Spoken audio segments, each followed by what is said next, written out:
Bonjour et bienvenue sur Bain d'Arrêt, la chaîne qui aborde la photographie argentique. Aujourd'hui, j'ai testé et comparé deux révélateurs emblématiques, le D76 de chez Kodak et le Rodinal de chez Adox. C'est parti!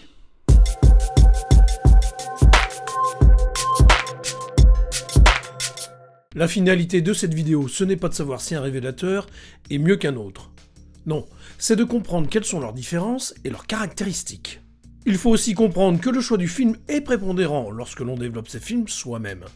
Et bien entendu, un type de film n'aura pas le même résultat de rendu en fonction du révélateur utilisé, du temps de développement, de sa sur- ou sa sous-exposition, de sa sensibilité, etc. Il y a deux grandes catégories de révélateurs que l'on trouve sur le marché, les solvants et les non-solvants. Les solvants, dont fait partie le D76, ont la réputation d'atténuer le grain. La contrepartie, c'est une légère perte d'acutance. A l'inverse, les révélateurs non solvants de type Rodinal agissent peu sur la structure du grain, mais permettent d'augmenter l'acutance sur le négatif. Pour tous les révélateurs, il faut savoir qu'on les classe selon leurs effets. 4 critères entrent en jeu: le grain, l'acutance, l'effet compensateur et l'exploitation de la sensibilité. L'effet compensateur signifie que le révélateur s'épuise assez rapidement durant le process de développement. Cela a pour effet de révéler moins rapidement les hautes lumières par rapport aux basses lumières qui seront riches en détails. On obtient cet effet en diluant beaucoup un révélateur puissant de type Rodinal, notamment quand on fait du développement lent. Si ce process t'est inconnu, je t'invite à regarder la vidéo sur le sujet. Et puisque je parle de stand development, il est possible que tu souhaites pratiquer cette technique. Pour cela, tu devras t'orienter vers un révélateur qui te permettra d'obtenir d'excellents résultats. Les plus connus sont le Rodinal, le Kodak HC110 ou l'Ilford LC29, pour ne citer que. Donc dans ton choix de départ, il est judicieux de savoir si tu auras besoin d'un révélateur polyvalent qui te permettra également de faire du développement lent. Pour ce qui est du Kodak D76, c'est un révélateur en poudre. Il est un classique et convient à tout type de film. Le désavantage du D76, c'est qu'il doit être préparé la veille. Il s'utilise de deux manières, en stock ou en dilution. Si tu souhaites avoir davantage d'informations sur son utilisation, je t'invite à regarder la vidéo sur les révélateurs en poudre que j'ai réalisée. Pour comparer les résultats de ces deux révélateurs, j'ai chargé deux Berger Pancro 400 dans chacun de mes dos Hasselblad. J'ai pris le soin d'utiliser deux pellicules de même lot pour un comparatif cohérent. J'ai ensuite réalisé des photos en studio au flash pour avoir une constante dans la quantité de lumière pour chacun des films. Les mesures de lumière ont été prises avec une cellule à main. J'ai également sous-exposé une scène pour voir les résultats que j'obtiendrai. Pour ce qui est du développement, j'ai prémouillé mes deux films durant 5 minutes à 20 degrés. J'ai utilisé de l'eau déminéralisée pour les révélateurs. Tu auras les infos des solutions et des temps de développement dans le diaporama qui va suivre. Le D76 a été utilisé en solution stock. J'ai terminé les développements selon le process habituel: bain d'arrêt, fixateur, rinçage et enfin agent mouillant. En sortie de cuve, j'ai pu comparer les deux négatifs. On peut déjà observer à la table lumineuse qu'il y a des différences de densité entre ces deux films. Je précise que toutes les images sont brutes de scan.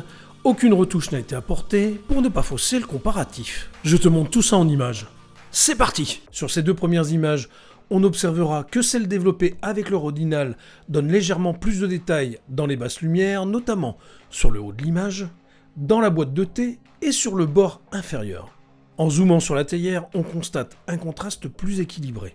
La seconde image permet également de voir que le développement au Rodinal fournit de meilleurs contrastes avec plus de détails dans les ombres.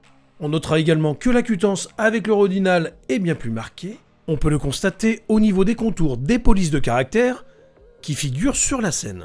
Sur les deux vues qui ont été sous-exposées, même constat, le Rodinal sort son épingle du jeu avec des contrastes acceptables et des détails dans les basses lumières. A l'inverse, l'image du D76 est plombée notamment dans les basses lumières. Sur ces deux images, là, on ne peut que constater qu'il y a un écart très important. Jetons un œil sur les deux négatifs pour mieux comprendre.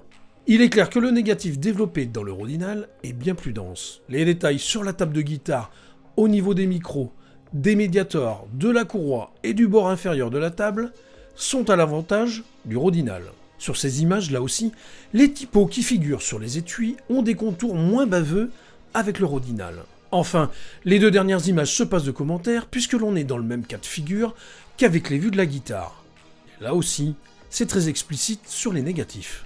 Pour conclure cette vidéo, je dirais plusieurs choses. D'abord, on peut constater que les révélateurs sont différents les uns des autres. Si j'avais réalisé ce test avec une HP5+, par exemple, qui a une même sensibilité que la Berger Pancro, je suis sûr que j'aurais obtenu des résultats différents, notamment avec le D76. Il est de notoriété que le D76 couplé à une HP5+, donne d'excellents résultats. Donc le choix du film a son importance, sa sensibilité aussi. Ensuite, je dirais qu'il n'y a pas de recette toute faite. Il faut tester pour pouvoir définir quels sont les résultats souhaités en fonction de ses attentes. Donc ne pas hésiter à tester plusieurs couples films révélateurs pour trouver son propre style. Enfin, il est clair que le couple Berger Pancro 400 Rodinal en format 120 offre une qualité d'image plus équilibrée qu'avec le D76. Cette vidéo est maintenant terminée, j'espère qu'elle t'aura plu.